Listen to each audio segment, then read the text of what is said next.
Jeff Horn still dealing with ghosts of Vegas as Mundine bout looms. Jeff Horn has stepped back in the gym but admitted to struggling with the memories of his lopsided loss to Terence Crawford in Las Vegas, a fight that saw him hand over his WBO welterweight title to the brilliant American. Jeff Horn has lost his WBO welterweight belt after a savage assault from Terence Crawford, with the referee waving off the fight with 27 seconds remaining in the 9th round.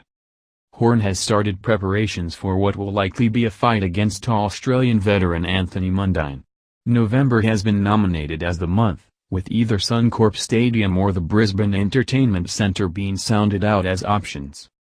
For all of the hype suggesting the clash would be a super fight, it would in fact represent a cavernous drop in class for Horn, who withstood 9 rounds against the best fighter on the planet before the contest was waved off by the referee. Mundine, now 43, has lost 3 of his past 5 fights, with his most recent activity a KO of journeyman Tommy Brown, 37-7-2, at the Star in Sydney in January. As a trash talker, Horn makes a terrific fighter but said he raised his eyebrows at Mundine still being an active professional in his early 40s. Horn, 30, wants to retire by the time he's 35. "I'm surprised Mundine hasn't retired already.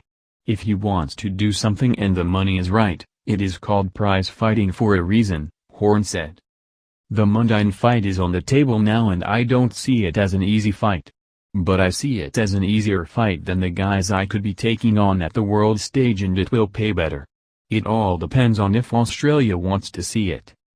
There have been reports a deal could be locked in within the next week but no date has been set yet, while any outdoor fight in November in Brisbane has the potential to be undone by the onset of the storm season. Horn has enjoyed a break after his loss to Crawford but has been playing over the fight in his mind. He said he didn't believe he gave the best account of himself, failed to follow his team's plans and succumbed to some nerves at the MGM Grand. "I had a couple of months since the fight, I had to sit down and think about it, why I wasn't thinking correctly. I didn't follow the game plan that trainer, Glenn Rushton set for me. I now have a loss on my pro record but hopefully I can learn from it and come back even stronger." Former middleweight champion Daniel Geale, who had a win and a loss in his battles with Mundine, said Horn would inevitably be criticized for fighting the aging Mundine but it made sense financially for both men. He said Horn deserved to have a fight that wasn't against an elite opponent after 2 out of his past 3 were against all-time greats Manny Pacquiao and Crawford. Both of them have traveled down different paths. Mundine wants the fight to happen and I'm sure Jeff does.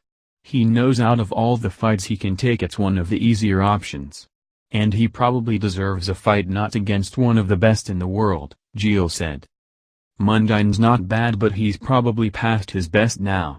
Whether he offers Jeff much when they do fight, I'm not 100% sure. I think it could be a better lead-up than the actual fight. Geale said he didn't believe Horn would have trouble regressing to welterweight if he fought Mundine at a 70 kg catch weight, which would likely give him a significant power advantage. If he does come up a few kilos to take the fight, they will be smart and not try and put on heaps of muscle, Geale said. It means he won't have to diet and kill himself to get the weight.